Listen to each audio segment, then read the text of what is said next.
Let's round off the top five before we get a couple of final thoughts, Jeff, about quarterbacks and maybe your experience in the Bellagio, etc., and some tips in the future in Vegas. Giants fans are happy. A few Giants mates over here, obviously, in Ireland, UK, they're very happy, Jeff.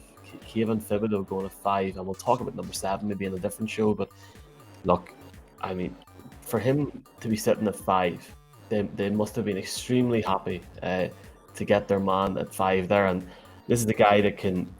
Well, he's confident, isn't he? It reminds me. It reminds me a bit of OBJ's confidence. And I don't know if you've seen his interview after he was picked. He's a happy man, but he's got the confidence, Jeff, to go into the league. And if he can perform as well as he talks, he could be a Pro Bowler first year. Well, again, this guy was a lightning rod during the evaluation process. You put on the tape, wow.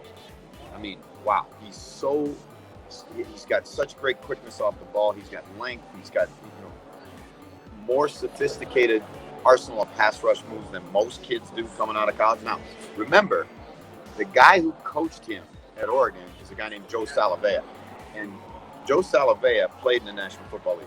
I have some friends on that Oregon staff, and I ask them about this kid. And they think he's gotten a ridiculously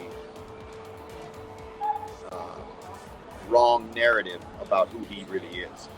The reality of Kayvon Thibodeaux is he's extremely smart, and he has interests outside of football, and he does talk. And sometimes when you say things like, for example, he says, well, I might just want to work at a big company like Nike and not play, right? Well, all of a sudden, all of the, quote, football guys, they go, oh my God, he's not committed to football, right? Again, I think that you got to be really careful when you do that. When I talked to Bucky Brooks about this kid, Bucky made a really good point, right? He said, scheme fit is important, but coaching fit is more important.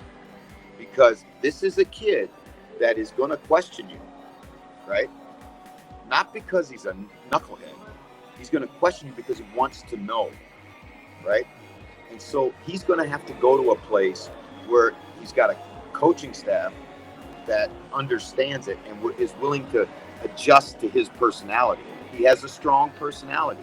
There's been a lot of guys that have strong personalities. If you think there aren't strong personalities in the NFL, you better check again, because these are alpha males, dude. This ain't the regular guy walking on the street, these guys, right? So, you got to be able to adjust your coaching style to the athlete that you have. I like the kid. I talked to him the day before the draft, and I liked him a lot. He's fun. I mean, he's fun to be around. And, he handled, I think, some really almost like they were attacks on his character, right? And one thing he said to me, Michael, was, which I took as a good thing. He said, it really, I can let it go, but it bothers me when my mom has to hear that kind of stuff, and that says a lot to me, right? So I think he's going to be hugely successful there, and what a guy's made for New York. I mean, he's made for New York. The ceiling for New York now, with the new GM in, with the whole Daniel Jones situation, and now Kayvon Thibodeaux coming in. Never mind talking about pick 7 later on, but it's going to be intriguing. You said you were speaking to him. He has got quite a narrow sort of torso, and he may need to bulk up. He's got like lean legs. Did that stand out to you, or do you think? It's funny. I love it when you know where to go. It's almost like you tee me up. So I'm standing out there with those guys, right? And so, because it's been what I've done for 30 years, like when I look at an athlete, I immediately, it's like a checklist as you look at him, right? By position, okay? So Aiden Hutchinson walks up, right? He's probably 6'6", maybe 6'7". And I had read all the stuff, right? And I'd watched the tape. But I'd never met the kid in person, right? So he walks up, and Neil's talking to him, interviewing him. And so I'm giving him the once over, the coach's once over, right? Just like he used to do when you – and you do it when I was back in college. You do it. You walk into the high school, right? And it'd be the time when you couldn't talk to them, but the coach would parade them past you like they were an animal on parade, right? And then you'd see how tall they were. You'd look at their bodies and how they walked and all that stuff. So Hutchinson's standing there, and I had read all this stuff about his short arms, right? So I thought I was going to see like a Tyrannosaurus Rex, like his arms are going to be like this. And his arms are plenty long enough. You know, it's just like, are you kidding me? But that's the overhype of the draft, right? Okay, so then Kayvon walks up, and the things that you talk about. I'm telling you, Kayvon Thibodeaux is a full-grown man. Don't worry about it. He's going to be fine with those other guys. You know? And Malik Willis walks up, right? And I told Malik this. I said, Malik, I look at you, and I coach Doug Flutie, and you're way bigger than Doug Flutie, number one. And number two, when you look at Malik Willis, the first thing that strikes you about him physically is his lower body. He is big.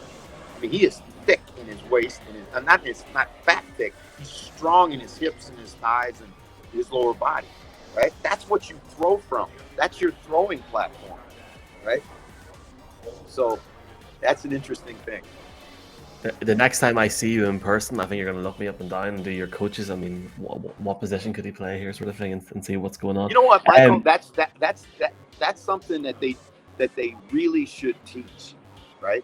Because a lot of and this is the difference between talent evaluators and information gatherers, right? There's two types of scouts in the NFL. And these are typically the younger guys, right? And they're the guys that go in and they go, you know, they measure them, they put a 40 time on them, they measure their vertical. Okay, they measure the players. The talent evaluators are the guys that look at all the other stuff, not just the tape. Does he look you in the eye when he talks to you? How big is he? Look at his proportions. How does he walk? Where's the weight on his feet when he walks?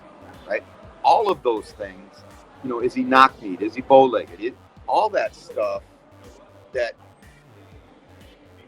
so many of these people that work in that's why they make so many mistakes, right?